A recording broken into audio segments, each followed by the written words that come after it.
తర్వాత మా అమ్మకి ఇంకా పిల్లలు పుట్టారు అని డాక్టర్ చెప్పారు. కానీ మా నాన్న జాతకం ప్రకారం ఆయనకి 2 కూతుర్లుంటే బిజినెస్ లో పైకొస్తారని జ్యోతిష్యుడు చెప్పారు. అందువల్ల ఆయన నన్ను అనాథాశ్రమం నుంచి దత్తత తీసుకున్నారు బావా.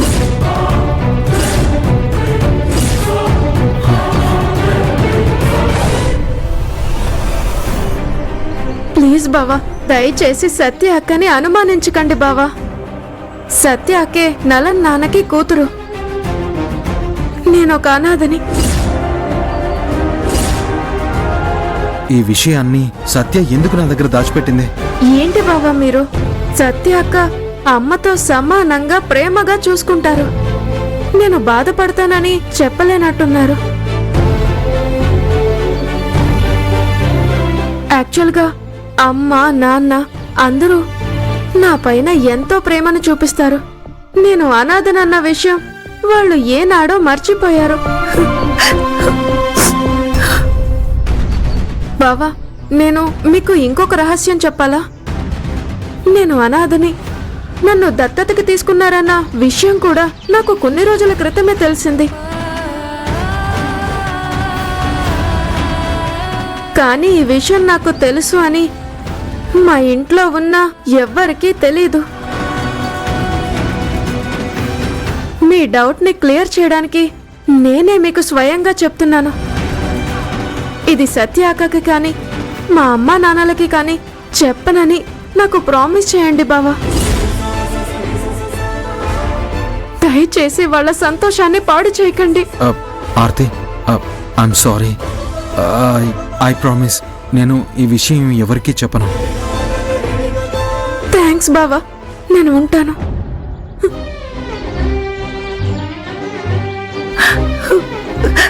ఆర్తి, ఎందుకు ఇలాంటి పని చేసావు?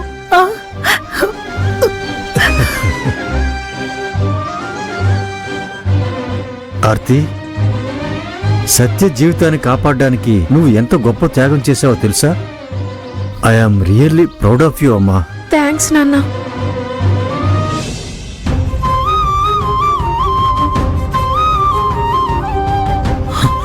ఏ సత్య, ఐఎమ్ సారీ. ఏ సత్య, సత్య ఒక నిమిషం ఆగు. ఐఎమ్ సారీ సత్య, నన్ను క్షమించు. ఆర్తి బర్త్డే ఫంక్షన్ లో అందరూ నలన్ సార్ కి ఒకే ఒక కూతురని పదే పదే నా చెవులు బద్దలయ్యేలా మాట్లాడారు. నేను ఆ డౌట్ వల్లే ఇలా చేయాల్సి వచ్చింది. ఏ Satya please, I'm sorry. Satya sorry. Satya, Aarti వెనక ఇలాంటి కథ ఒకటి ఉందని నాకు తెలీదు. ఏదో అనుమానంతో ఇలా చేశాను. సారీ సత్య.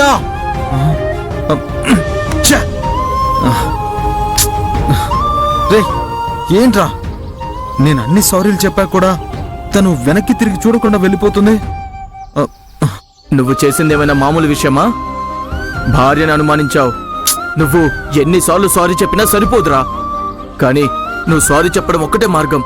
అందువల్ల తను నిన్ను క్షమించే వరకు నువ్వు సారీలు చెప్తూనే ఉండు. అలా అంటావా? ఎందుకురా ఇక్కడ నిల్చున్నా? పోరా, పోయి సారీ చెప్పు. కాళ్ళు పట్టుకొని బతిమలాడు. పోరా, నీకు ఇది తప్ప వేరే మార్గమే లేదు. పో. సరే సత్య ఆగు. అమ్మయ్యా, నేను తప్పించుకున్నాను బాబు.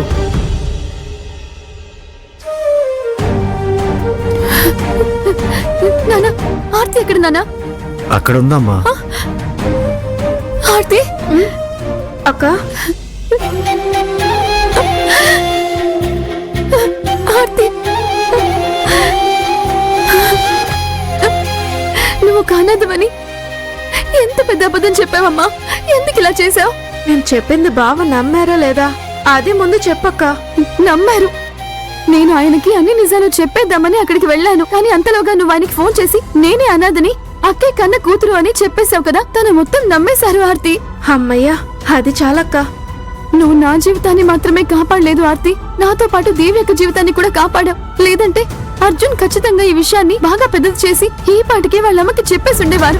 అప్పుడు ఆవిడ మా ఇద్దరిని ఇంట్లో నుంచి గెంటేసి ఉండేది. ఆర్తి, ఆర్తి బర్త్డేకి వచ్చిన అర్జున్కి మేము భయపడ్డట్టే అనుమానం వచ్చిందమ్మా. కానీ ఇన్కమ్ ట్యాక్స్ రైట్ జరిపేంత దూరం వెళ్తారని నేను కల్లో కూడా ఊహించలేదమ్మా. నువ్వు మాకు పుట్టిన కూతురువా కాదా అని ఆధారం కనిపెట్టడానికి అల్లుడు ఇలాంటి రైట్ చేయించారమ్మా. అసలు ఇది నిజమైన రైడ్ కాదు.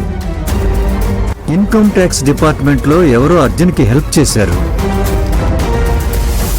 బహుశా అది ఆకాష్ అనుకుంటున్నాను. అన్ని డాక్యుమెంట్స్ చదివి ఫొటోస్ కూడా తీసుకున్నాడు. ఆయన నాన్న బాత్రూమ్ నుంచి ఇన్కమ్ ట్యాక్స్ ఆఫీసర్ అర్జున్ బావకి ఫోన్ చేసి చెప్పింది అది నేను విన్నాను.